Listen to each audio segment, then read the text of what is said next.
जब डगलस ने गोली की आवाज सुनी तो उसने अपने कुत्तों के सामने जंग का ऐलान किया। फिर उसके कुत्ते गुंडों को घर में मौजूद अलग अलग जगहों पर ले गए। उन्होंने किसी को बिजली के झटकों से तो किसी को गड्ढे में गिराकर मार डाला। तब डगलस ने अपना गिलास उठाकर कुत्तों को इशारा किया और उन्होंने एल्वर्ड डूंगो का नामो निशान मिटा दिया। इस कहानी की शुरुआत होती है एक रात को जब जोरों की बरसात हो रही थी। तभी पुलिस वालों ने सड़क पर एक ट्रक को रोका। उसमें एक औरत थी जो अपना ड्राइविंग लाइसेंस घर पर ही भूल गई थी। उसका पूरा ट्रक ढेर सारे कुत्तों से भरा हुआ था। इसके बाद हम एवलिन नाम की एक लड़की को देखते हैं जिसे रात को फोन आया और उसे तुरंत ही ऑफिस के लिए निकलना पड़ा। इसीलिए उसने अपने बच्चे को अपनी मां के पास सुला दिया। फिर एवलिन पुलिस स्टेशन पहुंची जहां उसे उस ट्रक वाली औरत से पूछताछ करने के लिए बुलाया गया था। वो खिड़की के पास सिगरेट पी रही थी और उसकी पीठ से खून बह रहा था। जब वो औरत पीछे मुड़ी तो एवलिन ने देखा कि यह तो एक आदमी था जिसने अपना मेकअप करके भेस बदला था। एवलिन ने कहा कि पूछताछ के बाद ही फैसला किया जाएगा कि उसके साथ क्या होना चाहिए। उस आदमी ने अपना नाम डगलस बताया और जब एवलिन ने पूछा कि उसके बच्चे हैं तो डगलस ने कहा कि मेरे सैकड़ों बच्चे हैं। फिर उसने अपने कुत्तों के साथ अपने प्यार की कहानी सुनानी शुरू की। बचपन में उसके पिता शिकारी कुत्तों को पालते थे। उसके पिता और बड़ा भाई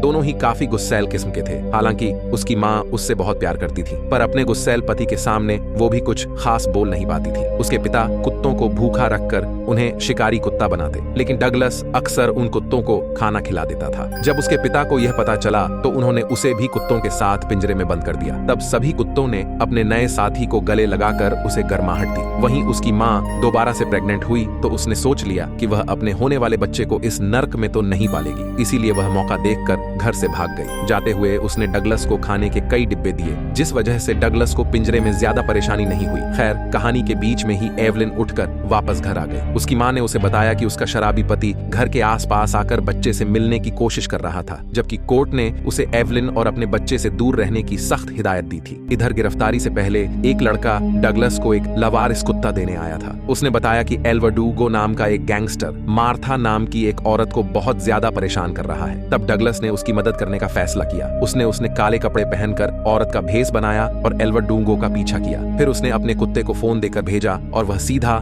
एल्वर्ड डूगो के पास पहुंचा। जब एल्वर्ड डूगो ने फोन पर बात की तो डगलस ने अपने दूसरे कुत्ते को इशारा किया और उसने एल्वर्ड डूगो से कहा कि अगर तुमने मार्था का पीछा नहीं छोड़ा तो मेरा कुत्ता भी तुम्हें नहीं छोड़ेगा। आखिरकार एल्वर्ड डूगो मान गया और पहला कुत्ता फोन लेकर चला गया। एल्वर्ड डूगो ने अपने गुंडों को कुत्तों का पीछा करने का हुक्म दिया, पर वो उन्हें कहीं नहीं मिले। इधर एवलिन डगलस के घर की तलाशी लेने पहुंची, जो किसी जंग के मैदान से कम नहीं लग रहा था। वहां से लौटकर वह फिर से डगलस से मिली और उसकी कहानी सुनी, जहां उसके भाई ने उसके पिंजरे पर डॉगमैन का झंडा लगा दिया था। डगलस ने बताया कि एक दिन उसके भाई ने उसे कुछ कुत्तों को छिपाते हुए देख लिया, जिसके बाद उसने तुरंत ही अपने पिता से शिकायत कर दी। उसके पिता गुस्से में बंदूक लेकर आए तो डगलस पागल होकर कुत्तों की तरह भौंकने लगा। जल्द ही सभी कुत्ते गुस्से में पिंजरा काटने लगे। उसके पिता ने अचानक से डगलस पर गोली चला दी और वह नीचे गिर गया।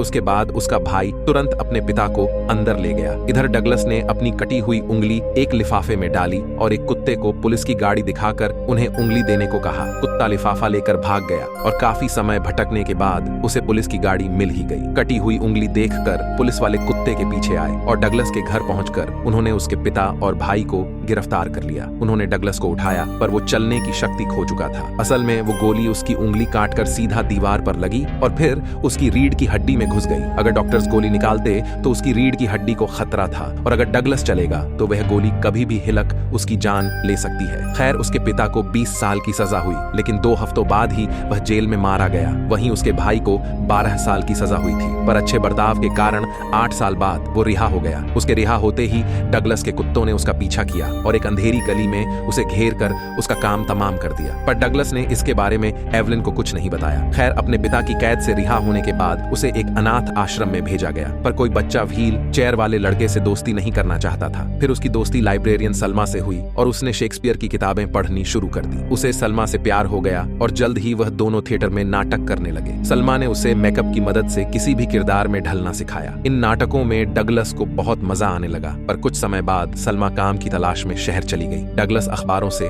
उसकी तस्वीरें इकट्ठी करने लगा और कई साल बाद बड़ा होकर वह सलमा का नाटक देखने गया। नाटक के बाद वह सलमा से मिला तो सलमा ने उसे तुरंत ही पहचान लिया और उसे देखकर वह बहुत खुश भी हुई। डगलस ने अपनी किताब दिखाई जिसमें उसने सलमा की तस्वीरें इकट्ठा की थी। तभी कमरे में एक आदमी आया जो असल में सलमा का पति और उसके होने वाले बच्चे का बाप था। यह देखकर डगलस का दिल चकनाचूर हो गया और वह सलमा को अलविदा कहकर अपने कुत्तों के पास आ गया। उसे एहसास हुआ कि उसका पहला प्यार कभी पूरा नहीं हो पाएगा, इसीलिए वह गुस्से में बुरी तरह चिल्लाने लगा, यहाँ तक कि वह खड़ा भी हो गया और अचानक गिर पड़ा। उसे देखकर कुत्ते भी भौंकने लगे और बाहर आकर उसके शरीर से लिपट गए। आखिरकार डगलस ने दिल जले आशिक की तरह अपने बाल काट दिए, पर मुसीबतें अभी खत्म नहीं हुई थीं। एक दिन कुछ सरकारी अफसरों ने आकर उसे कुत्ते का शेल्टर खाली करने को कहा, क्योंकि अब सरकार के पास इसे चलाने का पैसा नहीं था, पर असल में वो यह जमीन कंपनीज को बेचकर पैसे कमाना चाहते थे। आखिरकार डगलस अपने कुत्तों को लेकर एक खंडर जैसी लैब में आ गया, पर इतने सारे कुत्तों को खाना खिलाने के लिए उसे पैसों की जरूरत थी। इसीलिए डगलस ने काम ढूंढना शुरू किया। उसने हर जगह इंटरव्यू दिया, पर किसी ने उसे नौकरी नहीं दी, क्योंकि वह एक अपाहिज आदमी को काम पर नहीं रखना चाहते थे। खैर, एक दिन वो थिएटर में शो देखने गया, जहां उसे अपने पुराने दिन याद आ गए। उसने इस ग्रुप के साथ काम करने की इच्छा जाहिर की और कुछ समय तक खड़े होकर भी दिखाया, जिसे देखकर सभी हैरान रह गए। सभी कलाकारों ने उसकी तारीफ की और आखिरकार डायरेक्टर ने उसे ग्रुप में शामिल कर लिया। जल्द ही डगलस की परफॉर्मेंस का दिन आ गया और वह मेकअप लगाकर तैयार हो गया। उसके साथ ही उसे स्टेज तक ले आए और वह खड़ा हो गया। जब पर्दा खुला तो उसने एक बेहतरीन फ्रेंच गाना सुनाया, जिसे दर्शकों ने बेहद पसंद किया। इसके बाद एवलिन ने उससे पूछा कि वह गाने के अलावा कुछ और भी करता है क्या, तो डगलस ने कहा कि वह लोगों को अपने कुत्ते देकर उनकी सुरक्षा में मदद करता है। उसने बताया कि उसके कुत्ते इतने समझदार हैं कि खाना बनाते समय उसे सही मसाले तक लाकर दे सकते हैं। उनकी ये काबिलियत देखकर डगलस ने उन्हें अमीरों के घर से जेवर चुराना सिखाया। जल्द ही उसके कुत्ते बड़ी सफाई से चोरियां करने लगे और इंश्योरेंस कंपनीज को नुकसान की भरपाई करनी पड़ती थी। आखिरकार उन्होंने एक्रियन नाम के एक इन्वेस्टिगेटर को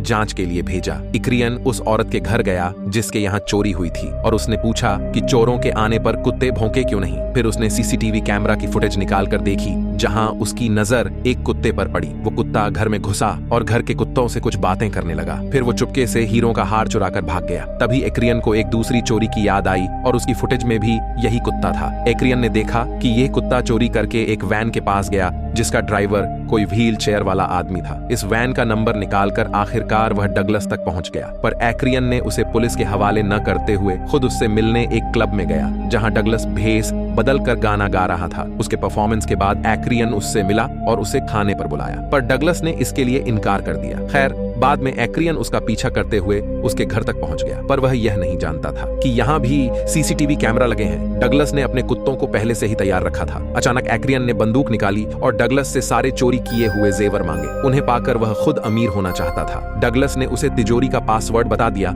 और एक्रियन सारे जेवर लेकर जाने लगा, पर अचानक डगलस ने उसे डिनर के लिए रुकने को कहा। एक्रियन मान गया, पर वो क्या जानता था कि आज रात को कुत्तों का डिनर वही बनने वाला है। जल्द ही डगलस के इशारे पर कुत्तों ने एक्रियन पर धावा बोल दिया और उसे बुरी तरह नोच नोच कर खा गए। फिर एक दिन जब डगलस ने परफॉर्मेंस के लिए मैरिलिन मनरे का भेस बनाया तो एल्वर्डुगो के गुंडों ने उसके अड्डे पर हमला कर दिया। उन्हें खबर मिली थी कि उस दिन डगलस के कुत्तों ने ही एल्वर्डुगो पर हमला किया था। जब डगलस ने गोली की आवाज सुनी तो उसने अपने कुत्तों के सामने जंग का ऐलान किया और उसने खुद भी एक बंदूक उठा ली। फिर उसके कुत्ते गुंडों को घर में मौजूद अलग अलग जगहों पर ले गए। उन्होंने किसी को बिजली के झटकों से तो किसी को गड्ढे में गिराकर मार डाला, किसी को रस्सी से लटका दिया तो किसी को कच्चा चबा गए। इधर डगलस भी अपनी बंदूक से गुंडों का सफाया कर रहा था, पर पीछे से कुछ गुंडों ने उस पर हमला करके उसे जख्मी कर दिया। अब एल्वर्डुगो ने दीवार पर गोलियों की बारिश करके दीवार ही गिरा दी। फिर वो डगलस को गोलियों से भूलने ही वाला था कि एल्वर्डुगो की गोलियां खत्म हो गईं। तब डगलस ने अपना गिलास उठाकर कुत्तों को इशारा किया और उन्होंने एल्वर्डुगो का नामो निशान मिटा दिया। इसके बाद जब पुलिस वालों ने उसे गिरफ्तार किया तो उसने कहा कि ये सारे कुत्ते उसके बच्चों जैसे हैं। उसने कुत्तों को इशारा किया और सभी ट्रक से निकलकर भाग गए। अंत में एवलिन ने उससे पूछा